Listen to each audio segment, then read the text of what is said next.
Alright guys, here we go, bud. Alright, hello everyone.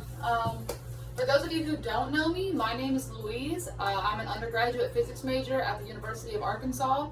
I've never made any kind of videos like this before. I just really keep having this like deep nagging urge to make instructional physics videos because I feel like someone somewhere out there is going to have some sort of interest in it.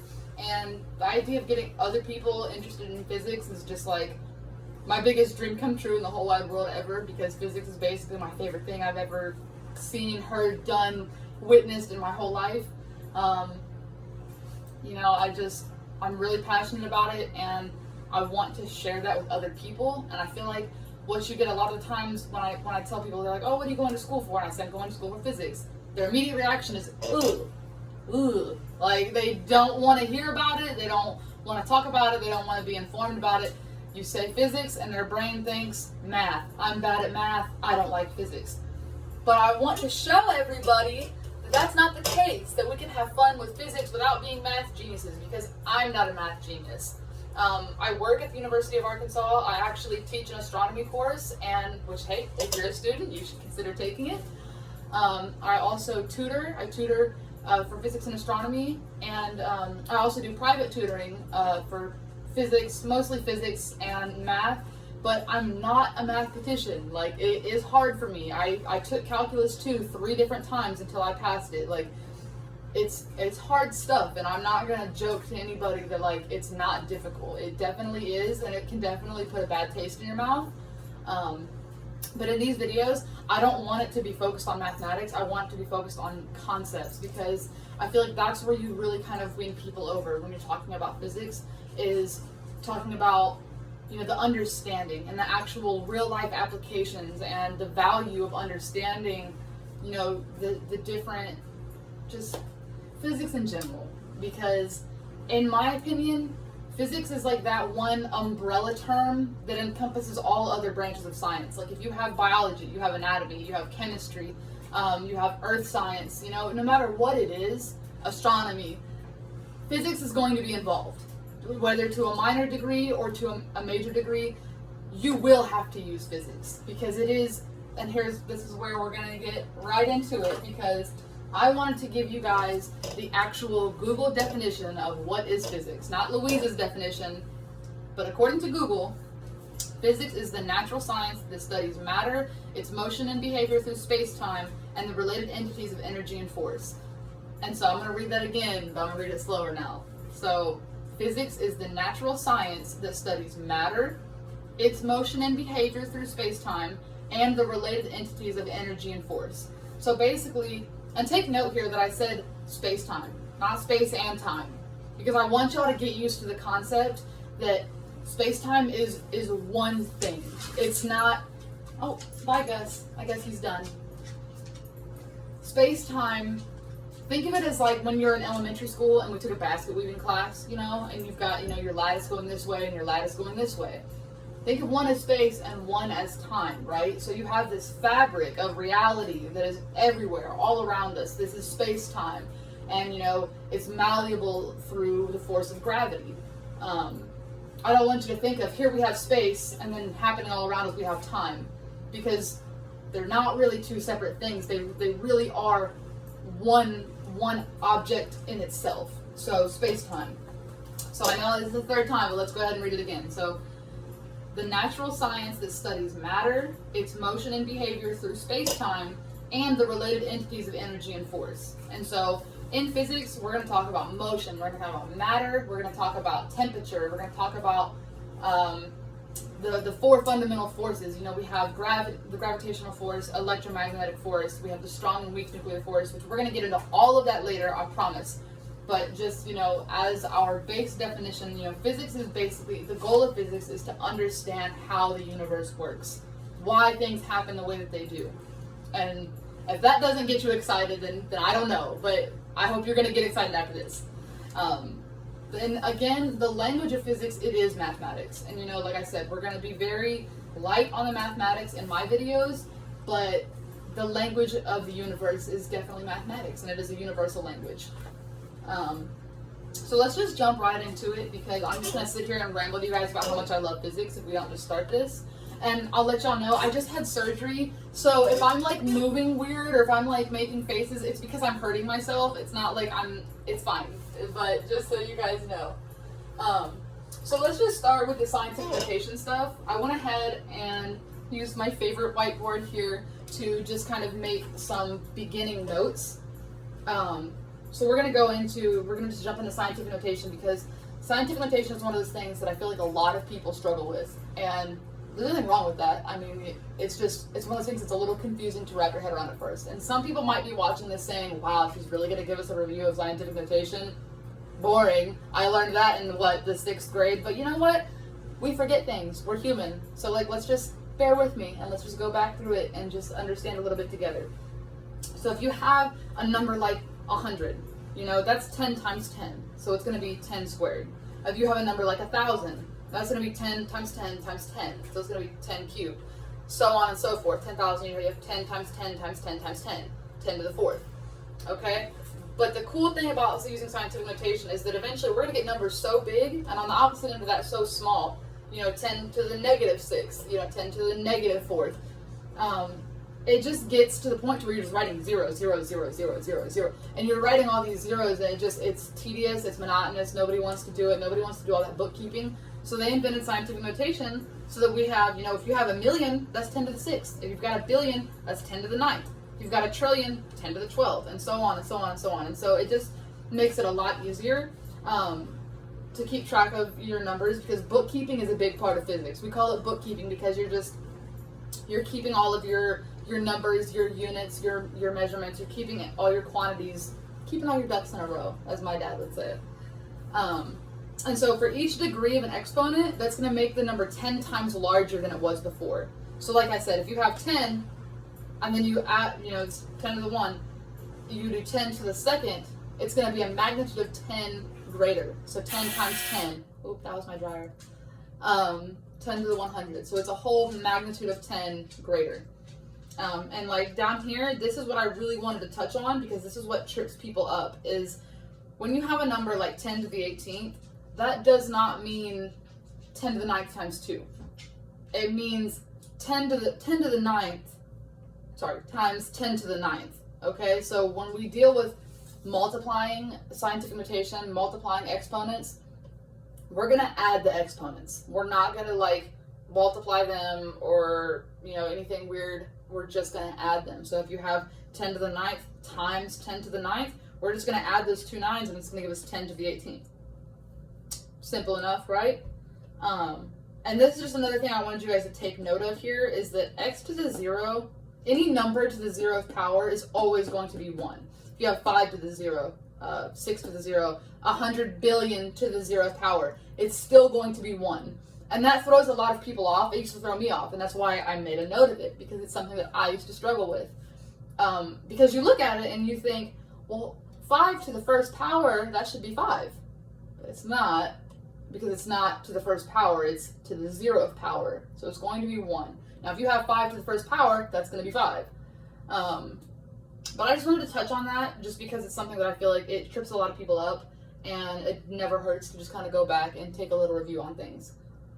That being said, the next thing I want to talk to you guys about in this video is going to be units. So I briefly mentioned earlier about bookkeeping. Units in physics is, I think, one of the things that most people that I tutor struggle with the most, because a lot of times textbooks will give you problems, and they'll give you a problem that gives you years and kilometers and they'll give you a lot of different units. But in physics, the way that we're going to work is in the MKS unit system. MKS means meters, kilograms, seconds. So for a measure of distance, we're going to use meters. For a measure of mass, for how heavy something is, we're going to use kilograms. And for a measure of time, of how long a span of time goes, we're going to use seconds. And so if you're given a problem where they say, oh, well, over the course of 3.5 years, this happened. we're going to convert 3.5 years all the way to seconds. And that's where scientific notation is going to really come into handy, because try and think just for a minute how many seconds are in 3.5 years. That's a lot. That's going to be a lot of zeros tacked onto the end of your number. So scientific notation is really going to play a huge part in keeping track of not only our quantities, but our units. So that being said, just remember MKS. So meters, kilograms, seconds. That's what we're going to work in. In my videos, we will only work in meters, kilograms, seconds. You know, you get into more advanced physics, and of course you're going to work in more advanced units. But for the sake of what we're doing here, MKS, guys. It's going to be super straightforward. The next thing I want to talk to you guys about is the difference between vectors and scalars, vector quantities and scalar quantities. Basically, the whole premise behind a vector and a scalar quantity is that with a vector, you have a magnitude and a direction. With a scalar, you have only a magnitude. And if you're sitting there asking yourself, what does she mean by a magnitude? She lost me. A magnitude is the strength, okay, or the speed, or the degree of force that you're working with. So if I say that you have a car that is driving in a straight line, you got a drag car, right? And it's just driving in a straight line. It's not changing direction. It's just going to go straight forward for 20 meters per second, and that's it. That's the problem. And you want to know how long it takes to get from A to B, okay? That in the perfect example of scalar versus vector quantities is going to be velocity versus speed. Now, if you've ever watched a movie, any kind of sci-fi movie or anything like that, you've probably heard the words speed and velocity interchanged as if they're the same thing. But the funny thing is that in physics, they are not the same thing. Speed is a scalar. My chair's really squeaky. Speed is a scalar quantity. Velocity is a vector quantity. And so, like, back to my example with the car on the straight track. That is speed, because you're measuring its magnitude. It's 20 meters per second and not changing direction. That's a scalar quantity. Now, if you have a car that you say is driving around the town, and he's driving at 10 meters per second, and he comes to a stop sign, and he makes a right-hand turn, and then he, uniformly accelerates to another 10 meters per second in the right-hand direction, and then he stops, and then he makes a left-hand turn. Okay, so he's stopping and changing direction, and stopping and changing direction. That's going to be a scalar quantity, because he has magnitude, his 10 meters per second, and direction, right turn, left-hand turn. Okay, so I hope that makes sense. Basically, scalar is magnitude, vector is magnitude and direction. And if you're like, why is she talking about this? It's because in the next video, we're going to talk about scalar and vector quantities, and I'm going to show you guys a little bit about scalar and vector multiplication and cross products and dot products and things like that. Which don't worry about what that is now. It's just, if you like the math portion of things, then we're going to get into that in the next video. And that is basically the little quick physics in a nutshell review that I wanted to give you guys. It's like the high points of what you're going to need to understand what I'm talking about when we go into this talking about motion.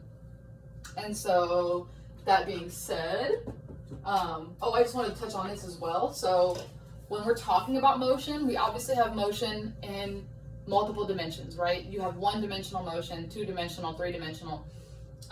And for anyone who doesn't know, the fourth dimension is time. So if I ever talk about in 4D space, I'm referring to space-time. But if you can think about one-dimensional motion as a highway, okay, you have cars going on a highway, they can go forward or backwards. That's their only way they can go. They can't cut off and drive through the median and take a random right-hand turn. That's not an option. You can go straight or you can go backwards. Okay? So that's one-dimensional motion. You have one dimension of movement, right? Now, if you can think of two-dimensional motion, think about if you have a bug on a table. I hate bugs. I don't know why this is the example that I'm using, but it came to mind. A bug can move in forward, backwards, or side to side, right? He can go this way, he can go this way. There's no restriction on which way the bug can go, this way or this way, but the bug can't just jump up and go up into another dimension of space, right? And for anyone who has heard of the book Flatland by, I think, Edwin Abbott, I think was his name. Just a fun little book. It's a very short read. but it's basically like the premise of flatland. You're in two-dimensional space. You cannot break that third wall and break into three-dimensional space without entering into three-dimensional space. And once you're in three-dimensional space, think of that as like flying a kite. Like when you're flying a kite, that kite can go up, down, side, side, in, out, back, forth. That kite can go in any 360 degrees rotational direction of motion. So our 1D has one path, our 2D has two paths, and our 3D has unlimited 360 degree rotational motion. So that is just, 1D, 2D, 3D motion. Just simple overview of that. And the next thing that I wanted to talk about, basically what's going to wrap up this video and what we're going to do some example problems with, is kinematics, the kinematic equations. Basically in physics, when we talk about the kinematic equations, this is what we're talking about, is these four equations right here. And basically it's really these top two equations. This is the average velocity equation, and this is what they call the displacement curve equation. And if you just take these two and rearrange them into different orders, that's where you're going to get these second two from. But basically, it looks like math and it looks a little scary, but I promise it's not. And so we're just going to break this down really simple. So when you see an X, when we're talking about motion in physics, if you see an X in an equation, it's talking about position, okay? And so if you have this little triangle here, if you ever see a triangle when we're talking about physics, it's delta. It's the symbol for change. So that delta X means it's change in position. And so that's going to be our distance, right? Because if you have an object that's here, so you have a car that's here, then it accelerates and it travels at a velocity to here, and now it's here. This is your initial position. This is your final position. And if you take the final minus the initial, that's going to give you the distance traveled, right? And so our D, or our delta X, that's the same thing. That's our change in distance. And so T, lowercase t, is always going to be time, which, like I said, is measured in seconds. Position is always going to be measured in meters, because that's what we're measuring distance in. Remember our MKS units. And then velocity, our scalar quantity, is going to be measured in meters per second. And then our acceleration, which is also a scalar quantity, is going to be measured in meters per second squared. And we're going to get more into that in the next video with the math, when I show y'all a little bit of calculus, and I show y'all how we take the derivatives of position, to take the derivatives to get velocity, to take the derivative of velocity to get acceleration, and show y'all kind of where that derives from. But for now, all we need to know is that we have position, we have change of position, we have time, velocity, and acceleration. And from all of those, we make up these four kinematic equations that we can use basically as long as we're in elementary physics. I'm not talking about quantum mechanics, I'm not talking about general relativity, nothing crazy, no thermal fluid dynamics, nothing like that. But when we talk about basic elementary physics, these four equations are going to tell us almost everything we would want to know about an object. It's going to tell us its position, its time, how much time it's taking to do something. It's going to tell us its velocity, both final, initial, and average velocities. And it's going to tell us its acceleration, which acceleration, if you're talking about dropping an object, that is acceleration due to gravity. On Earth, that will always be 9.81 meters per second squared. If you're on the moon, it's, I think, 1.67, I think that's right, 1.67 meters per second squared. Because that is your acceleration due to gravity. And so if we have different gravity on Earth than we have on the moon and on Mars, we're going to have different different acceleration due to gravity on each planet. And so when you see the lowercase g in a problem, that is acceleration due to gravity. But you can also have the instances like I was talking about earlier, where you have a car and it accelerates. It's not being dropped, gravity's not what's acting on it, it's that acceleration force. Or if you have deceleration, a train that's going and it slows down to the train stop and it comes to a full stop, deceleration, okay? So, that being said, I think that we're good to go ahead, and I just want to work a couple quick problems, and then I will call that the end of the first video. Go ahead and erase my little whiteboard here. because we are going to use it to do some fun problems, and I hope that you guys are enjoying this as much as I am, because honestly, I really love teaching. I really love tutoring, and we've been out for the whole summer, and I've done some tutoring online during the corona, everything that was happening. There was still some kids that were still taking their high school classes, and I got to, via FaceTime, I got to tutor not a lot, there was about 3 or 4 of them. But it was a really fun time for me. I really enjoy teaching, and I really enjoy teaching physics. And we are going to get into astronomy in these videos. In these lessons, we are going to get into astronomy videos as well. Ooh, I should have kept our... Here, let's go back to that. Boop. And you don't need to have these equations memorized, just so you know.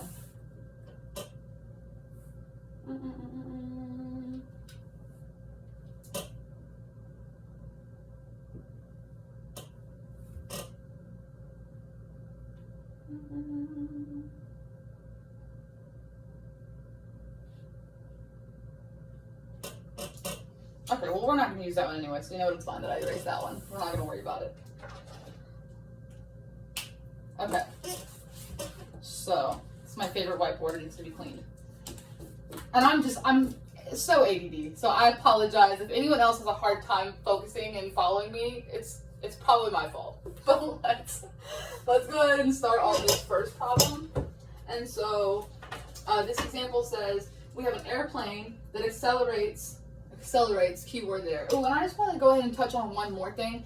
When you're solving problems in physics, always keep track of what's happening in the problem. So, for example, like if you read a word that says it accelerates, or if you read a word that says it has an initial velocity of this, or if it has a final velocity of this, or it happens over a time period of this many seconds, always write down what you're given, because what's going to happen is eventually you're going to get, I hope, you're going to get so good at doing physics problems that you're going to look at a problem and you're going to see your givens, and then you're going to know what equation you need to use with that, because obviously it was not like that for me when I started, but now, even with more advanced physics, when I look at a problem and I can see what I'm given, I can see the piece that's missing. And I know what formula or what equation I need to use to find. Okay, sorry guys, I got a phone call and I got disturbed here. Right in the middle of everything again. I hate being interrupted. Okay, so basically, let's just backtrack. What I was saying is that when you're reading a problem, write down what you're given, because when you write down what you're given and you write down what you're looking for, eventually your brain is going to get so good at looking for those things, at putting the missing pieces together, that you're going to say, okay, well, I have acceleration, I have time, I'm looking for a change in position, so I'm going to use this equation. And your brain is just going to fill in those blanks. It's just the way our brains work, is when you get used to doing things a certain kind of way, it's going to benefit you, I promise. So let's just hop into 2 really quick examples, and then we'll call it a day. But this first one, I'm just going to read the problem straight through, and then I'm going to read it again, but we're going to write down what we know. And so this one says, an airplane accelerates down a runway at 3.2 meters per second squared for 32.8 seconds until liftoff. Ignoring the dissipative forces, determine the distance traveled before takeoff. So, read the problem, we're dealing with a plane on a runway, cool. Now we're going to read it again, but we're going to write down what we know. So, an airplane accelerates, keyword accelerates, down a runway at 3.2 meters per second squared. So we're going to write down acceleration equals 3.2 meters per second squared for 32.8 seconds until liftoff. Okay, so we're going to write down t equals 32.8 seconds.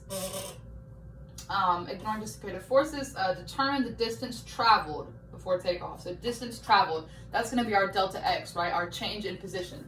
So we are looking for our change in position. And noting that our airplane started at rest, right? So our V naught, oh, I didn't touch on that yet. So here, this little line means average. So average velocity. This little circle means it's not, N-A-U-G-H-T. It means initial. So V naught. V average, V naught. And then when you see a little VF, that's going to be V final. So average velocity, initial velocity, final velocity, just so we've got all the subscripts taken care of. So our initial velocity, our V naught, is going to be 0 meters per second because the plane started at rest, right? And so when we look at this, we look that we have acceleration, we have time, and we have our initial velocity. We're looking for the change in position. So we look at our 4 kinematic equations here, and we say, okay, no change in position, change position. So it's going to be this one, because we're looking for our delta x, which a lot of times you will have to rearrange problems to get to what you want. But just noticing we're looking for delta x, we have v naught, we have t, 1/2 is the constant, we have a, and we have t squared. So that's the formula that we're going to use here. So delta x equals v naught times t plus 1/2 times a t squared. And so now we're just going to plug in our given information. Just going to plug in what we're given and plug it into the equation and solve for it. And so we're looking for delta x. Here, I'm going to switch to a different color here. Beep, beep, beep. Just to make it, that's our equation, and this is going to be our work. So delta x equals, and my handwriting is so bad, I'm so sorry. I can teach, I can't write, I promise. Our v naught is 0, right? So 0 times our time, which is 32.8 seconds. And I make my s's in cursive. That's a cursive s. I'm sorry if that throws any of you guys off. Plus our 1/2 constant times our acceleration is 3.2 times our time again is 32.8.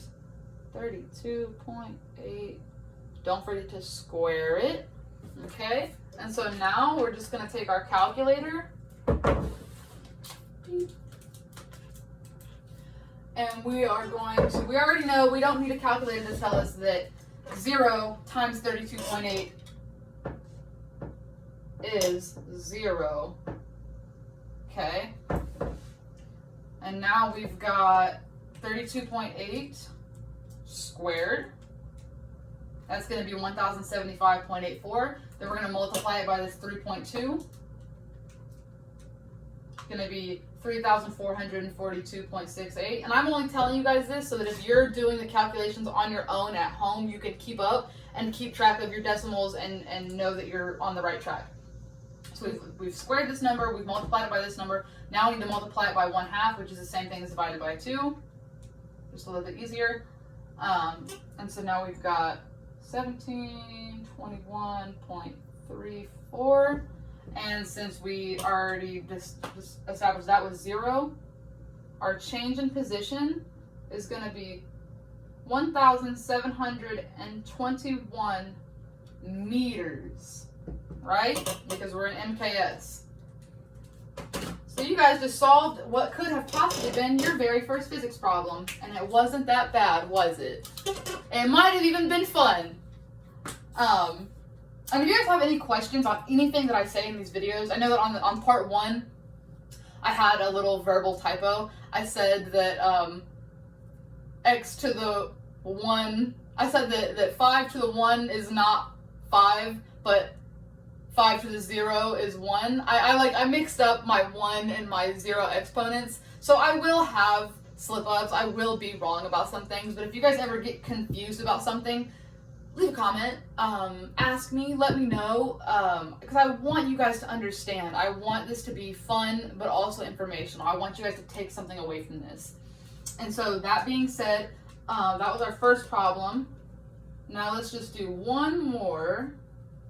Just, we're going to use a different equation here, just to give you guys a taste of a little bit of all the kinematics.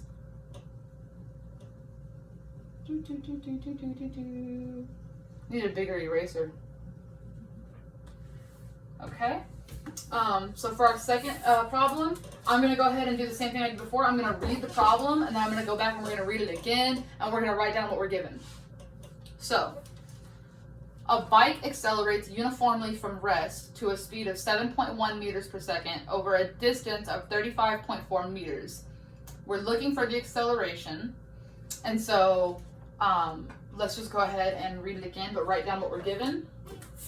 So a bike accelerates uniformly from rest, so that tells us two things. That tells us it accelerates uniformly, so we're looking for the acceleration, and it starts from rest. So our v naught equals 0 meters per second. A bike accelerates uniformly from rest to a speed of 7.1 meters per second. So our v final equals 7.1 meters per second over a distance of 35.4 meters. So our delta x equals 35.4 meters. Okay, so this is what we're given, and this is what we're looking for. So looking at this, knowing that we have v initial, we have v final, and we have our change in position, and we're looking for acceleration, we don't have time. So this automatically puts us, we can't use that one, we can't use that one, and we can't use that one because they all have time in it. So this is going to be our winner because there's no time in this equation. And so v final squared equals v naught squared plus 2 times a times x final minus x initial, x naught, which remember that's just our delta x. Boop, boop, boop. That's what that is. And so now we're just going to plug in, change colors here again, and we're just going to plug in what we know. Okay, so our v final is 7.1 squared. Our v initial is 0 squared plus 2 times a, which we don't know, so we're going to leave that as the variable, times our change in position, which is 35.4. And now we're just going to square this. Let's do 7.1 squared. That's going to be 50.41 equals 0, because 0 squared is 0, plus, we're going to multiply this 2 by this 35.4. We're going to keep the a, so 35.4 times 2 is 70.8 times a. That 0 is going to cancel, so we can just go ahead and boop, get rid of that guy. And so to get a by itself, we're just going to divide both sides by 70.8. So divide by 70.8, divide by 70.8, and that's going to give us the acceleration. So 50.41 divided by 70.8 is going to give us 0.712 meters per second squared. Boom. That's our answer to the second problem. Yay! Fun stuff, right? I hope you guys are all having as much fun as me. I really do. I'm going to end the video there on that note. I hope that you guys enjoyed it. The next video that I make is going to be really math heavy. Not in the sense of difficulty or anything, just that, like, you know, if you really hate math, maybe like eat some chocolate while you're watching, you know, or don't watch it. I don't know. I just don't let the next video put you off from my future videos, because after this next video, we are going to go back to more of the fun stuff. Not that math isn't fun, but I know it's not fun for a lot of people. So that being said, I really hope you guys enjoyed this. I really hope you guys are going to stay tuned and watch my future videos. Again, my name is Louise. And I just wanted to go ahead and throw it out there because I am a poor and broke and struggling college student. And the whole reason that I started making these videos is because I wanted to share the love of physics. But then I posted on my Facebook page, I was like, hey, do any of my friends have an interest in this? And watching these videos and possibly showing them to their children, you know, yada yada. And a lot of people told me I would pay to watch those videos. And so it gave me an idea. I'm not going to charge anybody to watch these videos because physics is free, okay? But I just want you guys to know that I appreciate any and all donations that anybody would want to make to me and my lovely dog Gus that you saw at the beginning of this video. This is my Cash App, okay? Princess 12037. That is my Cash App. If you enjoyed this video, you know, like it, comment on it, let me know what you liked, let me know what you didn't like. But if you enjoyed it enough to where you feel like, hey, you know what, I'm gonna throw her $5, $10. You know, I really enjoyed it that much. I got some personal fulfillment out of it. I'm gonna donate to her little campaign. I'm gonna help pay for her whiteboard and her markers and her ramen noodles and her dog food and all of those wonderful things that college students spend money on. This is a shameless plug for me asking you guys for donations because I am a struggling college student and I currently owe the school like $500 before I can take my classes for the next semester. So I'm just trying to like raise that money, but you know, I just had surgery, so like I said, I'm literally bedridden. I can't leave my house until at least next week, next Thursday. I get cleared to go back to the doctor, hopefully, fingers crossed. And then my classes start the week after that, and I have to have that money paid. So yeah, shameless plug. This is my Cash App. Don't feel obligated. Like, I know it's the Corona season. We are all struggling. Like, it is hard for everybody. I'm just saying that if you have the means and you want to throw a little extra cash at your girl, I ain't gonna be mad at you. Like, that's all I'm trying to say. But I really hope that everybody enjoyed the video, and I really can't wait to start making these more regularly and posting them and getting feedback from you guys. So please, please, please, like, give me feedback. Like, tell me, I don't like that you did this. I do like that you did this. I would like to see more of this. Like, I really want to know from you guys, like, what I can do to make your experience better, especially your experience with physics. So that being said, like, thank you for watching. Appreciate you all. Love you all. Blessings, love, light. Can't wait to see you guys in the next video, and I hope you guys really had fun. So thank you.